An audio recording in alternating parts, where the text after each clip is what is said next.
Hello and welcome to this special episode of Market Masters on CNBC-TV18. My guest today is what I call an all-rounder, someone who is an economist par excellence, a stock picker and a gifted singer. Yes, we're talking about Manish Chokhani, director of Enam Holdings. Manish, thank you so much for joining us here. Anuj, I only agree with the third one, not the first two. The third one you can't disagree also. For those who have seen or who have heard your songs, it's, yesterday in fact I was hearing your song and, it felt like Hemant Kumar had, just come back into the world and he was singing. It was that good. But no, Manish, you are being modest. I think you're someone who has, a good pulse of both macroeconomics and picking stocks at right prices. I'm going to start with the macro because that's what is most important right now. We have had an election in which the market, in the end, perhaps got what it wanted, but there was a bit of a scare. Of course. So how did you read that outcome, and does that change anything for the market? No, the markets already voted that they think it now is continuity. And while the outcome wasn't what the market expected, I think the market had baked in that there will be at least a simple majority of the ruling party and the NDA will come back with 300 plus.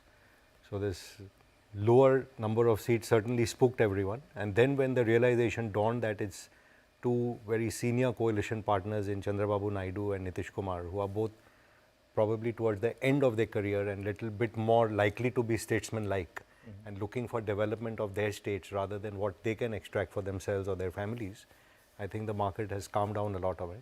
And remember, Chandrababu was the original CEO CM who put the whole developmental plank and agenda in front of the country. So I think on balance, markets taken it well. Policy continuity looks to be in place. Of course, things will be a little more contentious because the breakup of parliament is now not so one-sided. And maybe in its wisdom, that's what the Indian public wanted, that there is some checks and balances. While we still like what has happened, maybe that's really what was desired. We want PM Modi, but not with the brute majority. Absolutely. So maybe I don't know. I mean, we are reading now post facto. Post facto, yes. But maybe that's what really, in its wisdom, the Indian public seems to have wanted. But doesn't seem to distract from the fact that what was achieved over the last 10 years in terms of fantastic infrastructure development, very, very great national security, internal security, the great speed and transparency of what was happening on administrative, IT, the digitization of India, the GST reform. So a lot of good things have happened and one is expecting continuation of that to make, as I say, velocity of doing business in India faster and easier. And that's really what the market seems to be signaling and the world seems to be expecting from us. Okay, since we are on the topic of macro, a couple of other issues that I want to discuss with you. Currency volatility in India has completely died. It's almost as if the currency market on a day-to-day basis is not trading. And B, we have seen continuous FII outflow, at least from the secondary market, and that gap being filled by the retail investors. What do you make of that? No, so two things. On currency, it's a different game because what the West has continued with its printing, and even while the central banks signal that they are doing a reversal of quantitative easing, the government balance sheets have started deteriorating because the fiscal balances are going absolutely crazy. So I don't think monetary tightening is happening anywhere in the world, and that is what is reflecting in commodity inflation or the rigidness of inflation which is happening in the world. And because the world knows there is a lot of inflow eventually going to come into India, the currency is expected to actually appreciate, and I think we are doing the best to keep it down. Whereas other currencies in the region have all started again falling. The Indian currency has remained very strong despite, as you say, some outflow from foreign equity investors, because inflows on debt side, remember, are going to be very strong. And it's almost inevitable in my view that the equity investors from overseas who are waiting for a break in Indian prices never got it. But any dip in this market, I think there's a wall of money heading our way. You say that because of the bond inclusion? Bond inclusion has happened in all the indices, and I think a series of that will continue. And same way in equity indices also, it's almost inevitable that India's weightage starts going up because our the index share compared to GDP share, I think lots more, we're still like barely sub 2% on the indices. And remember, markets tend to vote on future profit potential of our economy. And the Indian economy at 4 trillion and whatever 5% profit share at 200 billion is not the sum and substance of what India will make. So over the next decade, definitely I expect our currency to be substantially stronger. It has to be actually a freely traded convertible currency, and moves are already being tried in that direction. But I don't think that day is very far where you'll be able to go out and actually not say I have to carry a euro and a dollar with me, but hopefully you could go and do all your buying overseas using Indian rupees. But anyway, that's for later. That's for That's for that's for later. another day. You said Yeah. that FI money will soon come to India. When will that come? Because we've been waiting for that. So, well, I was listening also very keenly to the Morgan Stanley folks who really have an edge on this. But, and I was also in Europe, last few weeks. I think the amount of interest in family offices and people with substantial money, and even the retail, because they have all now heard that India is the next thing. And I do think, and I've been saying this for some time now, that India will be a repeat of what happened to emerging markets in 80s when Japan and Taiwan took off, and those markets went 10 to 12 times and became a bubble. Same thing happened when China took off, and that market also indeed went into a bubble and then has been correcting ever since. The conditions are such that India will create a bubble. And maybe retail is kind of smelling it. The institutional investors are obviously, they have to rotate their money as private equity and so on, those are the fellows selling.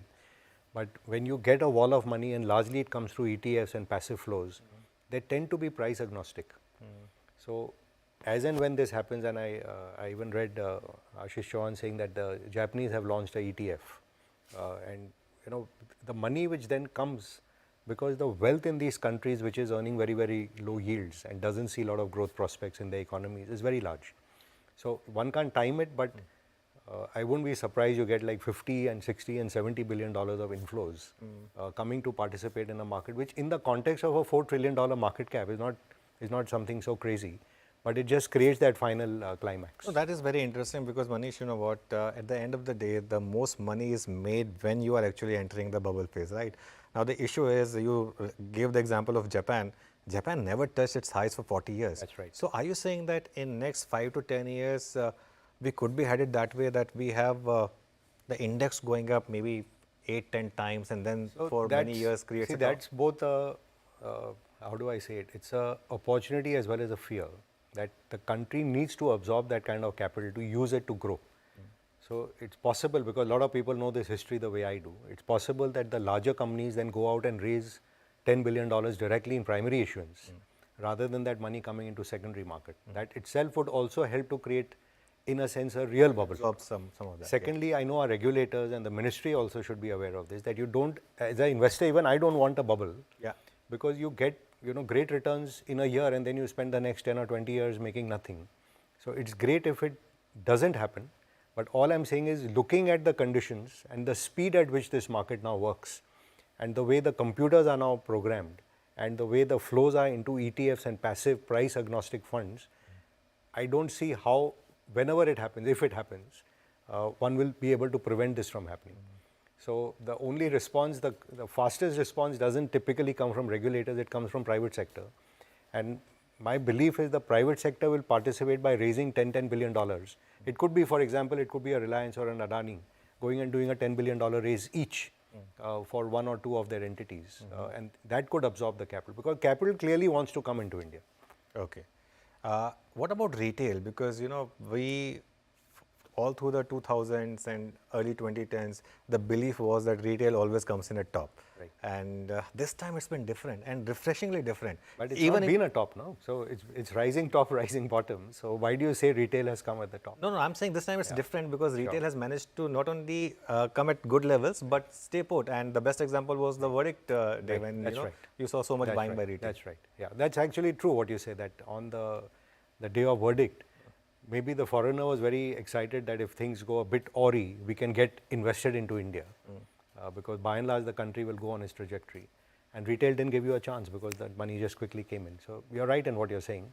And therefore, as I say, if retail doesn't let up, and it doesn't look like it will, the domestic money anyway doesn't have anywhere else to go. It will, the domestic as in family offices and so on.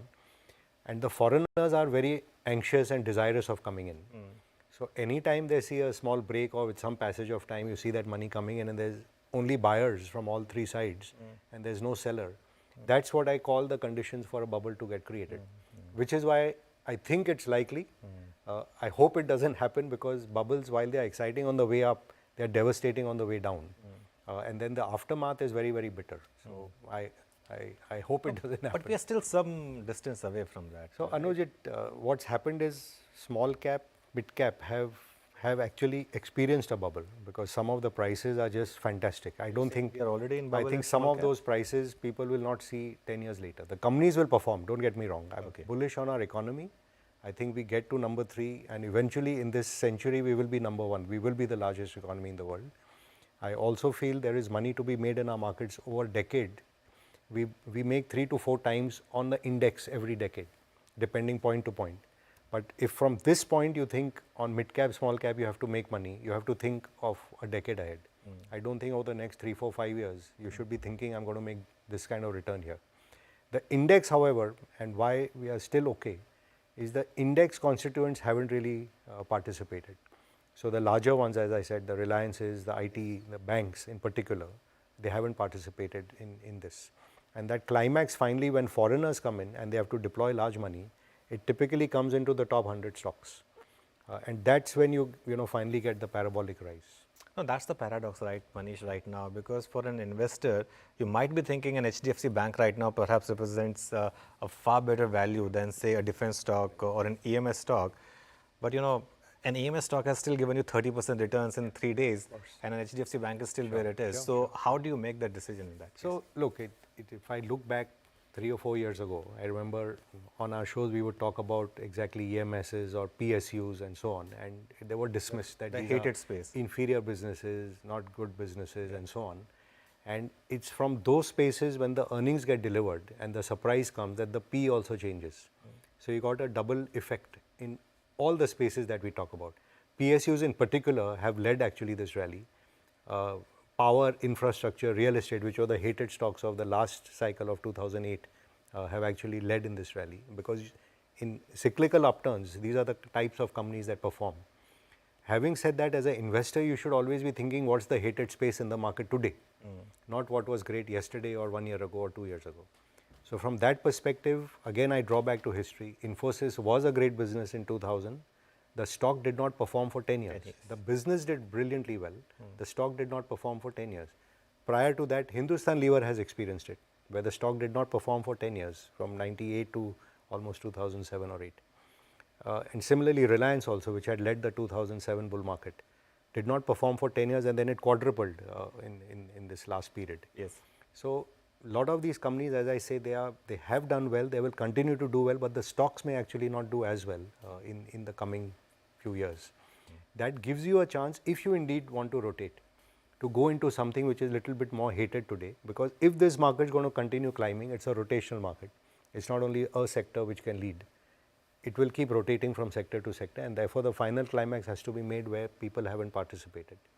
And the largest money, in a sense, has to get made in financials, because that's where the bulk of the index weight is also. All right. Well, let's do one thing. Let's take a quick break. We'll come back and resume this conversation with Manish Chokhani.